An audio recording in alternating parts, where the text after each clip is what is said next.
he is here. All right, guys, I just serviced a LiftMaster 8500 on a 10x9 Clopay insulated door.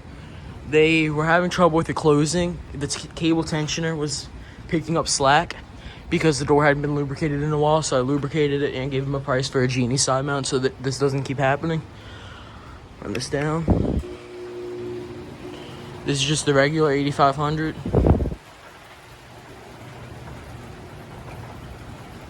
Sounds a lot more smooth.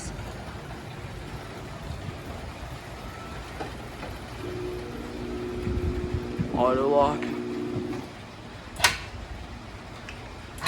And staple the light wire out of the way for them. And I'll show the outside too. Just a desert tan.